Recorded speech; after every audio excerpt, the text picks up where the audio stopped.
What's going on, everybody? This is Jerry with Capture Craft, and welcome back. First of all, I want to say thank you if you're watching. You know why? May not seem like a big deal, especially in the grand scheme of YouTubers, but got 100 people. 100 people said this dude is worth clicking subscribe to, and I appreciate it so much. I know it's a small number, but I really like talking about camera stuff. You know, all things camera, whether it be photography, cinematography, whatever. And doing these videos, I get to dive into the technical side of the tool, right? The art and all that stuff, and put it together and present it in a way that I wish I would have known when I first started off. So if you're getting something out of it, that is super cool, super dope, and I appreciate you sticking around. If you're new, do all the stuff, hit the like, subscribe, all of that jazz. Send a link to your grandma. She probably wants to know what's going on, right, with camera stuff. But anyway, like I said, welcome back. And we're gonna start diving into the next tutorial right now.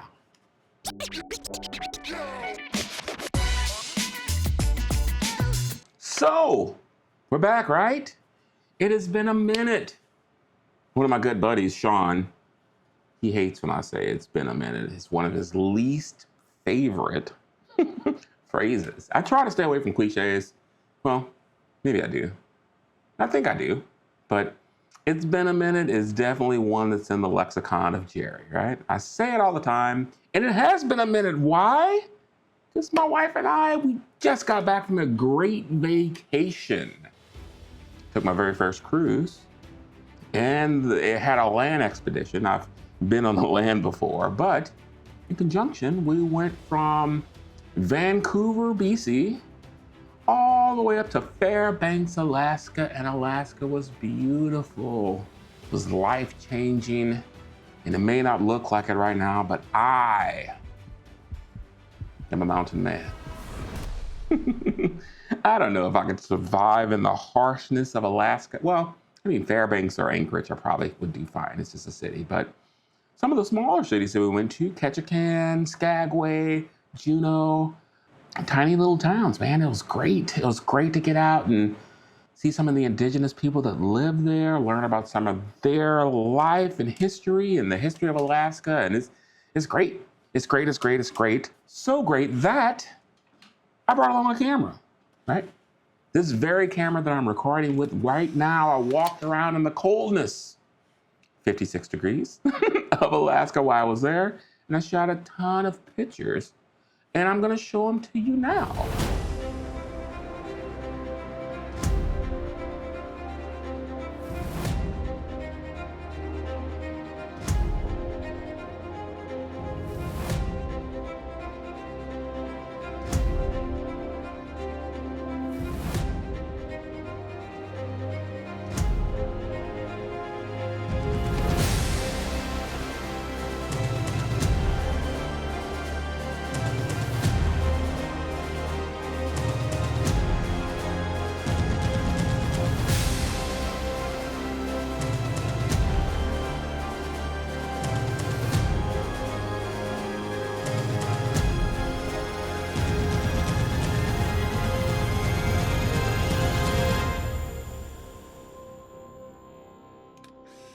So we talked about natural light, not the beer, but natural light. Golden hour, blue hour, overcast, soft light, hard light.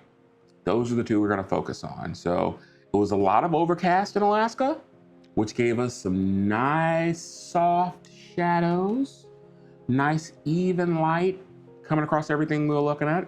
And we had some high sun, no clouds in the sky, that gave us that really hard light. And when we talk about hard light, the light itself really doesn't change, right? So it's just the sun up there, or the sun reflected off the moon, whatever we got.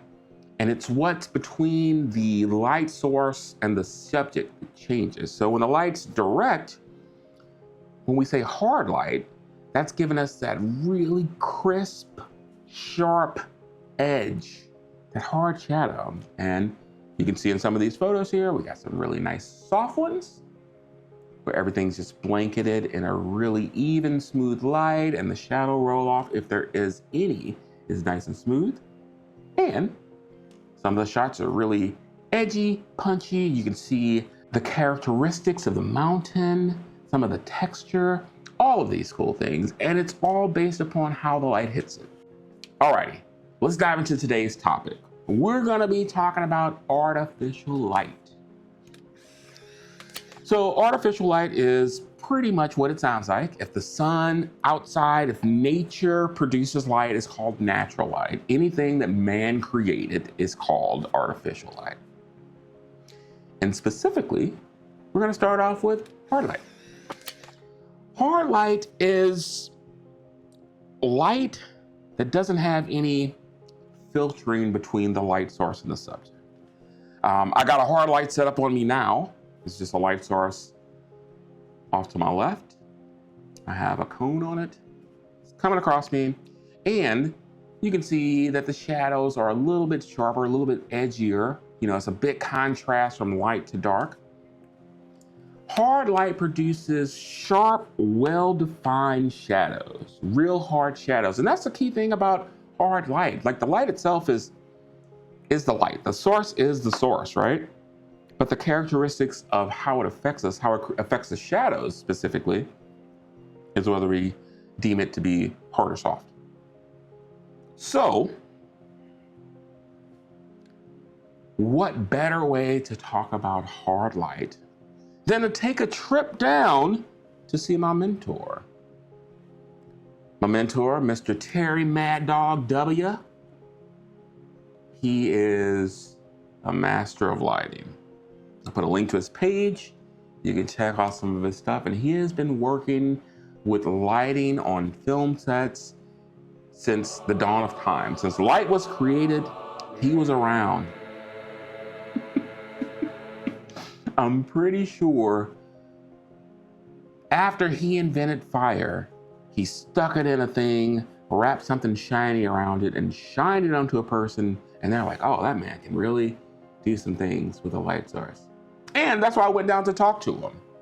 Is he gonna say anything in this video? Heck no, but he's gonna be my model. And we're gonna talk about some different types of lighting setup. All right, so here are the photos of Mad Dog. Let's jump right in and we'll talk about some of the shots we got here. And we'll talk about some of the angles of the lights and what they're called. And you can see how you'd use them, how you'd set them up, and what type of vibe it brings to the game. Okay, so we're starting off our first photo in the hard lighting with a single light shot. All of these shots are gonna be single light shots of Mr. Mad Dog. And this is what we call backlit. And it's gonna do a good job at being super dramatic with the silhouette. You're gonna see details and textures, probably like you haven't seen them before because it's glowing around the edge. It's gonna emphasize the shape of a person, a subject, the thing that you're photographing. This is also something you can do with natural light. You know, the sun setting, you put that light source behind your subject and it's gonna give you a couple of things. It's gonna give you that silhouette around them. And in both scenarios that you can see in this picture here, you get the light flares. Now, I know some people are like, I hate light flares. Some people like light flares are cool. Whatever your choice. In this situation, I think that the light flares in this shot are super cool. We got a really cinematic shot with just one light.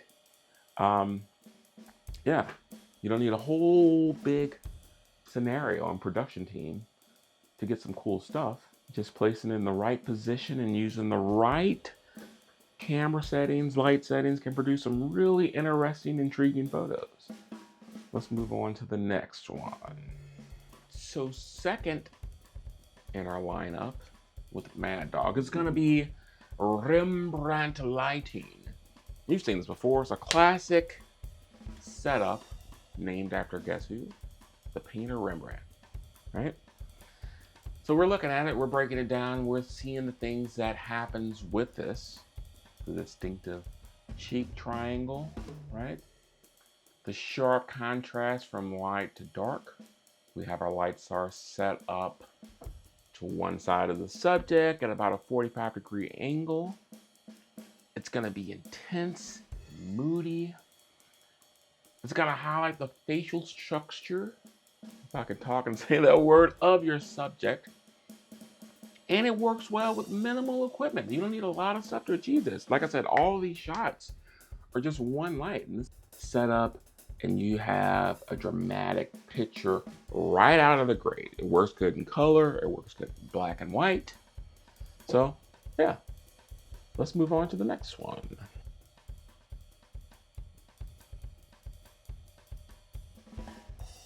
We got Madman looking sad, of course. He wasn't. Just sometimes you look like that in the middle of a picture, right? But what we're looking at here is what we call loop lighting. And what you want to focus on for loop lighting is that little shadow loop just right under the nose there, right? That's the distinct characteristic of this type of lighting setup. Again, a single light setup, super easy to achieve with almost any artificial light source that you have. Works good with almost every facial shape. This is a good catch-all for headshots and just standard portrait type photography. The contrast is gonna have a little bit, but you can see from the cheekbones how it's furling back. It's really emphasizing the shape of his face and rolling off a little bit softer on the side closest to the light there, but it's a good look. It's a good, easy look with one light that you can pop into your repertoire and get good results out of. This was shot with just one light. And yeah, that's a pretty cool picture. Let's go on to the next one. Look at that face. Look at that face in that light. Look at that face in that light and the camera all on the same side. We're calling this broad lighting because that's what it's called. It's good for somebody with a really narrow face. And it's going to, I mean, I guess anybody with any, it's good for anybody with any face. It's gonna make the face appear wider, right? And it's gonna create well-defined, sharp shadows, a characteristic of our hard light, right? It's good for portraits. It's gonna add a little drama to the mix there. It's good for fashion and glamour photography, where you're gonna highlight like accessories, like necklaces, earrings, things like that. They're gonna pop out with this. Yeah, it's one of those cool things to have in your arsenal for when you're lighting the subject. Again, what? How many lights we got here? One. Dramatic image, one light, no modifiers except for the cone that came with it, and our camera. So we're moving on to shorty, little shorty light here. It's gonna create depth and dimension in the face. It's gonna make it look a little bit slimmer. It's going to emphasize facial features, making the subject look more dramatic. And that's going to be one of the characteristics of hard light that I keep driving home, right? Again, it's going to work good for everything you're doing with portraiture. Character and mood is going to be good for storytelling. It's going to create an emotional, dramatic effect. I keep saying those words because that's a lot of the things you get out of the hard light. Is just really punchy and goes from light to dark quick. So it gives you that moody feel, right? That really dramatic feel. It's something fun to play with, and it's really fun to start off with, because a lot of times when you're getting a light, adding that to your collection, you don't have any modifiers. You have just what it came with. So why not be edgy? Why not be dramatic when you're coming right out of the jump with your light? So with rim light being placed a little bit behind the subject, a little bit off to the side. In film, they call it a kicker. As we get into photography light setups, we're going to talk about a rim light more. Sometimes it's called a hair light, depending on where you position it, but it's usually behind, and it separates your subject from the background. It gives you that 3D effect. You know, you start getting into, you know, like a 3 light or 2 light setup with a light on the front and a light on the back. That really makes your subject stand out from its surrounding. The last one we have here is gonna be split lighting. And you can think of this one like an L. The camera is gonna be on one leg of the L, a capital L. So on one leg of the L, you got your camera, and then that 90-degree split, you got your light there. And again, it's another really cool, edgy, dramatic look. You can just imagine your character in this just telling you another hard-hitting punch. But nonetheless, these are just a few of the lighting positions and names that's gonna jumpstart our artificial lighting deep dive. So, what do you think? Think you can use any of these in your setup? This is just one light. It can be done with a hot light, like I'm doing right now, or it can be done with a speed light or a flash, depending on what you have available. Man, this probably can be done with a flashlight or the light on your cell phone. Get creative. Use the light source you have around you. Play with it. See what you get. See if you get inspired. See if you want to waste all of your money like us and buy a million lights just to light up some stuff. All right? Let's move on. All right, so we just took a look at some photos of Mad Dog and a few different ways we can set the light up in relationship to the camera to get a few different looks. And that's all with just one light set up in a room and a camera on a tripod. So how else can we use hard light? Product photography. Let's start with that one. So you have something with a lot of texture, a lot of detail. Hard light's gonna be your friend on that. So especially around this time of year that I'm filming this, late September, early October, it's getting moody, it's getting spooky. Think film noir style, the deep shadows, those black and white high contrast photos. Hard light's gonna be perfect for that. And then maybe you got somebody who's super fashion forward, creating something that's edgy, punchy, gritty, in your face. I don't even know if people still say in your face, but I'm gonna use it for this. Fashion photography. Hard light is gonna be a blessing in that. It's gonna bring out a lot of detail, a lot of punch, a lot of character. And all of these things are characteristics of hard light, AKA light without any diffusion or any filters or anything between the light source and your subject. Hard light. I gotta know. I gotta know. Are you natural or artificial? Do you stick to the lighting that is coming out of the sky? Or are you a guy or girl or person that'll break out a thing and light your own way? That's super handball dramatic for no reason, but yeah. You know, if you're natural, that's totally fine. One of my favorite photographers that I get to work with, we've been doing a lot of projects lately, and hopefully we will do a lot more.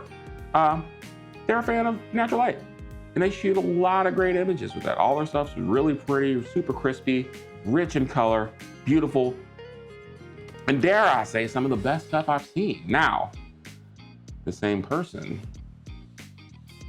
doesn't only shoot natural light. I would say that they shoot also available light. Eh? Is that natural? It's artificial, just like this.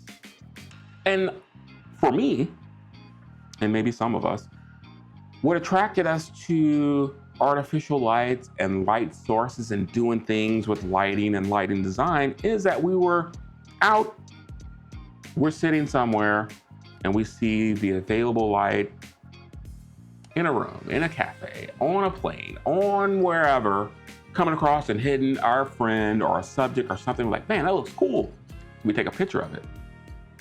And then you start to notice that like, oh yeah, that was lit by this, and that made this do this. So you start to play around with available artificial light, which naturally is a gateway drug to buying your first light, right? So let me know, you artificial, team natural? Are you diving into artificial? Artificially curious? Nothing wrong with that. Let me know in the comments. Let me know how you like it. Natural, artificial, But we're gonna power through the next segment. We're gonna start talking about, that's right, you heard me loud and clear, I said soft light. And that's gonna be diffused light coming out of an artificial source. Make sure to like, comment, subscribe, share, all of that. And again, thank you to everybody who did subscribe. 100 people. That's 100 people that took the time, and I freaking appreciate it. And I almost forgot. If you like the look right here that I gave to old Mad Dog, if you like that gritty, in-your-face, punchy look, in the link below, there's a link. I created a Dropbox. I'm gonna start throwing some Lightroom presets in there. You don't have to give an email. You don't have to send your social security number. You don't have to do any of that rigmarole. You can click the Dropbox, you can download it, you can use it. If you wanna give me a shout out, that's dope. I'm at Jerry Hill STL on most of the socials. If you don't wanna give me a shout out, that's cool too. Use it at your leisure if you like it. If you don't, leave it in the box. I won't even know. But until then, hopefully you're having a good time shooting. We're having a good time learning together, and I will talk to you soon. Peace.